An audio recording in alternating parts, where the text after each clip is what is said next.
Hi guys, mayong hapon o mayong gabi yung tanan diya. Welcome sa akong vlog kini ang Car Aircon Services. So nami mga kuan na inisulod sa mo ang unit nga Hyundai Accent year 2013 din siya. Gitagna-tagna lang namo kay naglibog mi ato. Pag-scan kung unsa nga year siya kay way ORCR no, walay dala. Ang issue ni nga unit guys, gikan nag-top overhaul gikan sa Maguindanao, natambay og 1 year niya, daghang problema ang iyang unit. Yung aircon cleaning na lang pod, iyang compressor na ughan, oy oil, ilis na mag expansion valve, iyang water sensor, ilis na pod mag pressure switch kay daot pod, cleaning pod namo. Ug una jud na kuan ibaklas ang dashboard unya kanang evaporator kay di man na makita mo nang pinakaunang dapat ihumol sa tubig kay para mahibal-an kung nabagay siya leaking. Mao mo jud ang una atong buhaton kay ang evaporator ilaw man gud siya sa dashboard guys. Mo nga dapat gayud siya ihumol sa tubig, ihabwa para mahinluan. Tan-aw na to kung na siya leaking, pasabot na mabula. Kung wala gani, dili jud na siya mabula. Pasabot na nindot ang yang evaporator walay daot. Pag human ana, ikuha man jud na siya, iligtis og 250 PSI para maibalan kung naba siya gamay nga leaking. Pag clear na, iuli na po nato. Wa man siya leaking, mo nang gi-assemble na ako ang dashboard. Na kuha na siya na assemble. Pag human, iligtis ang mga linya. So kini po day guys, ilisdan po din ako na siya og pouch o ginatawag nga filter dryer sa yang condenser kay natambay man ilisdan namo nya gi-flashing po namo ang kuan ang ihang linya mo giligtis namo kay ang optional ani sa tagiya sa kutob sa makaya unsay atong makita atong isa-isahon kung unsay problema. So diya na ta mo declare kung naadyoy daot ang compressor kay karon kay testingan pa man ibot nga namog oil kung unsay resulta kay medyo wa pa daw siya budget. So mo nga testingan nato tanan kutob sa makaya kung asa jud siya taman, kung nabay kailangan pang ilisdan kay na naman tayo gilisdan nga expansion valve, pressure switch o water sensor niya kay di man tumugaan na dati. So mo ni among giligtis ang linya nga katong gipangtanggal, siyempre dapat ilisdan pud og kuan niya mga o-ring kana subayon yun na siya kung asa banda na baka leaking o subaran sa isa yun na siya kay kung nay leaking mubula yun na ang linya sa aircon.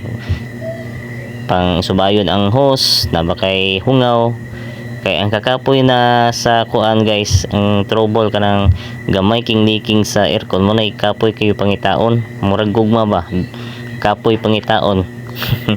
Joke lang bitaw guys. So mo na guys among gi-isa-isa kung nabakay problema sa yang linyada. So among na matikdan dugay kay na maghiuman og ligtis ang dagan siguro duha ka oras, wala man punuoy leaking. So mao na ni ron nga pag human sa ligtis, pag maklear na tanan nga wa jud siya hungaw, amo ang gitry og paandar ang sakyanan para matry na mo kung napabakahay siya bugnaw ang iyang compressor kay tambay mo guni 1 year. So gibot nga lang namo og oil among gitistingan kung mabugnaw ba. Og mo no among gitistingan o na mo ang aircon unya nipitik ang compressor. So kini nga time lipay kay medyo nigana ang iyang compressor, napay bugnaw.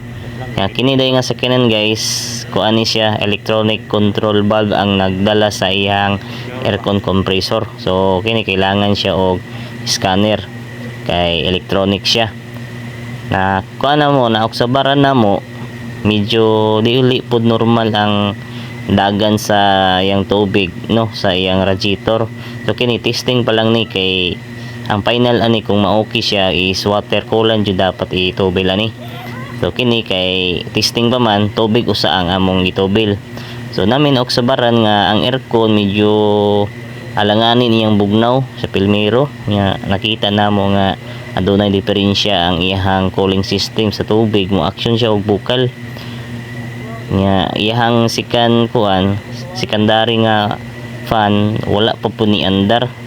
So mo na ang problema nga maapektuhan po ang aircon nga minus sa iyang bugnaw antod nga anam-anam ka wala ang iyang aircon, nawa na siya bugnaw kay tungod walay secondary ang iyang auxiliary fan. Kay ang Hyundai magud kumuinit na kasagaran sa mga sakyanan na jud ay secondary kumuinit na. So ang ni andar is primary lang. Mo to nga nakadesisyon ng kuan nga tanggalon daw usa ang thermostat kung naaba nya nakita man namo diri sa iyang subayanan sa tubig nga walay thermostat, mo nang gipalitan na lang og thermostat para mabalik sa original. Mo na gitaod na mo ang thermostat o gipaandar na mo usab diri na matikdan na mo nga medyo way bugnaw iyang aircon nya. Pag on na mo sa pressure switch, pag on na mo sa aircon, so mo on man siya sa scanner, makita sa scanner nga naay on sa pressure switch o naay on sa compressor. So pasabot ana nga nigana ang pressure switch o compressor. Ang problema kay wa lang jud siya bugnaw. So nagduda nami kay 1 year man siya tambay. So pasabot ani ang ihang compressor way bomba nya electronic maguni, kailangan ta magpalaban og scanner kay sa panahon karon ang mga sakyanan nag-upgrade, dapat nag-upgrade pud ta og unsaon pag trouble kay lisod ba ning magtagna lang ta kung unsa joy daot kay naman siya ginatawag nga scanner. So dapat magpalaban jud tag scanner. So diri among nabanikdan nga pag on sa aircon mo on man pud siya nya diri mi naglibog kay napod ay diferensya iyang secondary fan. Pero kato kuan ay reading sa tubig dugay siya maka buka ba ang iyang thermostat nga giuksubaran lang jud namo hantod nga naabot ra jud sa time nga na normal na jud ang iyang dagan sa iyang cooling system sa iyang fan na nay secondary. Medyo dugay lang jud kayo siya kay nabag-uhan siguro ng stock up. So mo na ni ang among last nga decision ani kay muon man siya sa pag-on sa aircon. So ang daot ani guys is compressor, bomba sa compressor jud ang problema ani kay muon man siya sa aircon. So kini guys paabot na pud mi sa budget no kay medyo mahal-mahal maguning compressor madaot guys. Mao maning ginatawag nga bomba sa aircon o ginatawag nga kasing-kasing sa aircon system.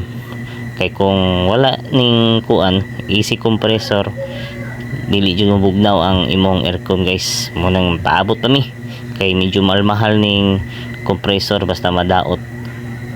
Kini ang kuan Hyundai Accent 2013. Paabot pa mi sa budget kay medyo mahal-mahal gayud ning nga pisa.